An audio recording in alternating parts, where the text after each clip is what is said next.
Shalom,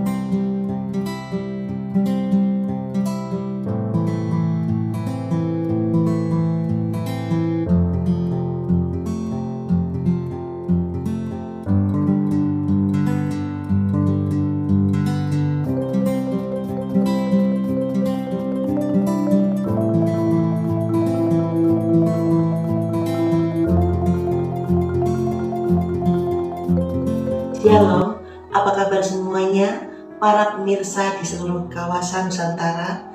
Jumpa lagi dengan saya Erna Bayu dalam YouTube channel Erna S. Bayu.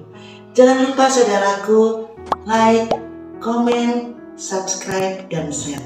Kali ini saya ingin membahas tentang sesuatu yang berbeda. Kalau biasanya saya membahas tentang kesehatan karena memang background saya seorang bidan. Kali ini saya ingin membahas tentang pendidikan karena background saya adalah seorang dosen. Nah, saudaraku yang terkasih, saya ingin sedikit mengulas tentang psikologi dan psikologi pendidikan. Ini mata kuliah yang diberikan kepada teman-teman S1 pendidikan dan S2 pendidikan. Sekelumit yang akan saya berikan. Saudaraku yang terkasih, istilah psikologi ini berasal dari kata Yunani yaitu psi yang berarti jiwa dan logos yang berarti ilmu atau kajian. Jadi secara harafiah psikologi artinya ilmu jiwa. Sandrock yang menyebutkan bahwa psikologi is the scientific study, behavior, and mental process. Secara singkat, psikologi adalah ilmu yang berusaha memahami manusia seutuhnya yang hanya dapat dilakukan melalui pemahaman tentang kepribadian dan tingkah lakunya. Seringkali kita sebagai seorang pengajar, kita bingung dalam menghadapi siswa atau mahasiswa kita. Karena mereka juga mengalami fase-fase tumbuh kembang. Tentunya dalam menghadapi anak-anak usia 3 tahun hingga 5 tahun di kelas PAUD, 6 tahun sampai 12 tahun di kelas sekolah dasar, 13 tahun hingga 15 tahun di SMP, dan 16 tahun sampai 18 tahun di SMA. Tentu berbeda dengan cara menghadapi teman-teman mahasiswa yang beragam usianya. Ada yang dari SMA lulus kemudian langsung kuliah, ada yang menunggu dulu. Dia mengambil diploma 3, kemudian menunggu bertahun-tahun, belasan tahun, atau mungkin lebih dari 20 tahun untuk mengambil lanjutannya dari diploma menjadi S1. Sehingga pada saat kuliah usianya sudah menjelang menopause, sudah tua. Tapi ada juga yang sangat pintar sehingga dia seringkali mengalami proses pembelajaran akselerasi. Sehingga pada masa dia masih remaja, dia sudah menyelesaikan studinya di tingkat sekolah menengah atas. Baiklah saudaraku yang terkasih, disinilah pentingnya kita belajar psikologi pendidikan. Untuk supaya kita bisa merangkul mahasiswa, merangkul murid-murid kita dengan baik. Nah, kemudian pengertian pendidikan itu apa? Menurut Jamaris, pendidikan adalah usaha yang dilakukan secara sadar dalam rangka membimbing dan mengarahkan perkembangan anak ke arah dewasa. Secara singkat, psikologi pendidikan adalah ilmu yang mempelajari tingkah laku manusia untuk memahami, meramalkan, dan mengarahkan dengan pendidikan untuk mencapai tujuan hidup. Bagaimana keterkaitan antara psikologi dan pendidikan? Ada satu lingkaran yang kita sebut sebagai psikologi. Lingkaran yang lain adalah pendidikan dan mereka kita gandengkan. Di tengah-tengah kita sebut sebagai psikologi pendidikan. Jadi gabungan antara psikologi dengan pendidikan yang sangat erat kaitannya dalam kinerja seorang pendidik atau pengajar. Bagaimana ruang lingkup dari psikologi pendidikan menurut Budiartanto? Ada 5 cakupan besar.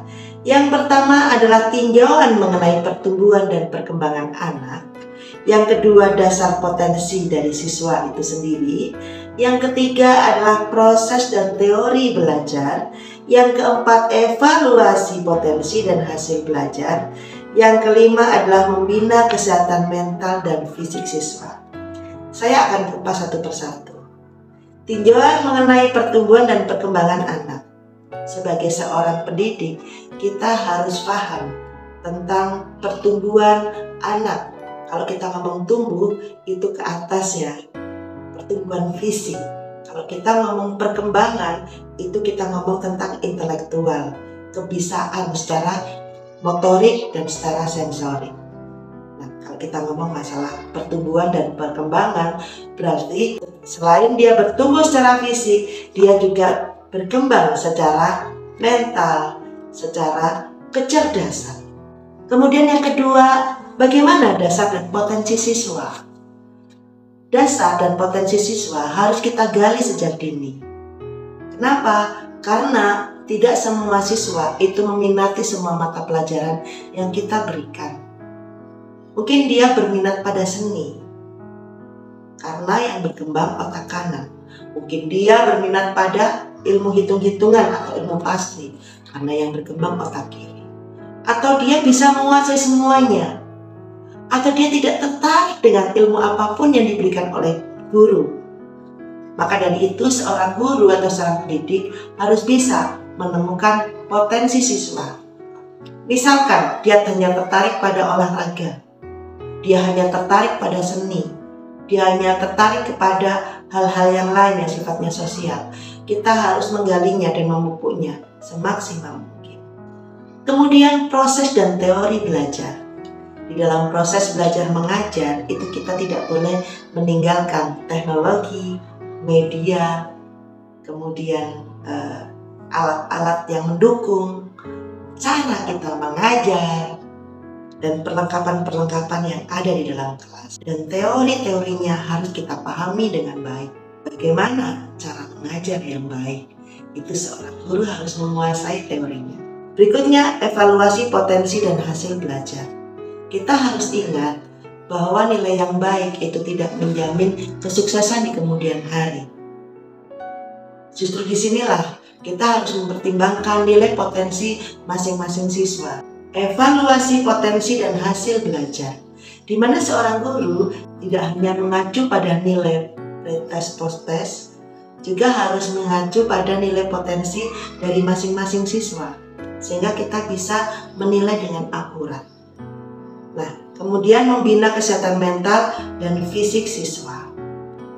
Inilah perlunya seorang psikolog ada di sekolah-sekolah, baik itu sekolah PAUD, sekolah dasar, sekolah menengah maupun sekolah atas, atau guru BK yang memahami atau menguasai atau berlatar belakang di jurusan IK sendiri, atau dia bekerja sama dengan psikolog. Nah, saudaraku yang terkasih, membina kesehatan mental untuk siswa penting. Kenapa? Karena kita tidak tahu berbagai macam latar belakang mereka di rumah. Persoalan mereka di rumah, persoalan mereka di luar sekolah, persoalan mereka di dalam sekolah itu sendiri. Kita harus memiliki telinga yang lebar, memiliki hati yang lapang, memiliki cara pandang yang berbeda dengan cara pandang yang orang-orang lain miliki. Kita harus memiliki cara pandang yang lebih luas, harus bisa menyelami langsung dalam relung hati. Jadi semua orang yang hadir, semua siswa yang hadir pada Anda menjadi lebih nyaman karena Andalah tempat curhat mereka yang paling aman. Saudaraku yang terkasih, aplikasi psikologi ilmu pendidikan di dalam PAUD. Ini salah satu contoh ya. Guru memahami karakteristik perkembangan anak, ini harus. Guru juga harus mempelajari bagaimana kondisi anak di rumah, di mana seorang guru juga harus berinteraksi dengan orang tua, baik dengan ibu, dengan bapak, atau dengan pengasuh. Guru juga harus menanyakan bagaimana anak ini di rumah, karakternya seperti apa, supaya guru bisa membina mereka pada saat mereka berada di dalam jam-jam sekolah. Yang kedua adalah guru memahami bagaimana metode pengajaran yang baik. Nah, ini penting. Kalau guru tahu bagaimana memahami metode mengajar yang baik, maka siswa, baik itu siswa yang PAUD yang paling kecil, ini akan merasa sangat nyaman dan mudah mengerti apa yang disampaikan oleh ibu guru atau bapak guru. Biasanya untuk PAUD itu perlu modal beberapa pantun, beberapa gambar, beberapa bentuk-bentuk yang bisa mereka pahami dengan mudah, bukan hanya berupa kata-kata atau untayan kata-kata indah. Bisa juga berupa lagu, bisa berupa puisi. Berikutnya adalah guru memberikan bimbingan pada anak usia dini yang mengalami kelainan. Seorang guru tidak boleh membedakan seorang yang mengalami kelainan dan seorang yang tumbuh normal. Dan disinilah guru harus lebih memperhatikan mereka yang mengalami kelainan, di mana jangan membiarkan mereka dipandang sebelah mata oleh teman-temannya yang lain, dibully secara pandangan mata, secara ucapan, secara perilaku. Perlindungan guru untuk mereka, ini yang mereka butuhkan. Berikutnya, guru menggunakan berbagai macam AP, alat permainan edukatif.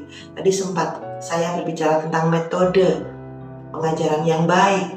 Maka AP adalah salah satu metode pengajaran yang baik. Koleksi AP yang banyak, jangan cuma koleksinya sedikit ya. Sebagai PAUD yang baik tentu AP sangat dibutuhkan. Guru menggunakan evaluasi dan penilaian hasil belajar. Lakukan evaluasi bukan hanya setiap semester atau setiap tribulan atau setiap bulan. Lakukan setiap minggu atau mungkin setiap hari. Saudaraku yang terkasih, guru juga harus bisa mengkritik atas teori. Lakukan penelitian bukan untuk mematahkan teori yang ada, tapi untuk mencari pembeda atau kemungkinan perbedaan, untuk mencari perkembangan yang ada. Siapa tahu teori yang lama itu berkembang saat ini sehingga temuannya menjadi berbeda. Pengetahuan psikologis mengenai anak didik dalam proses pendidikan adalah hal yang perlu dan penting bagi setiap pendidik.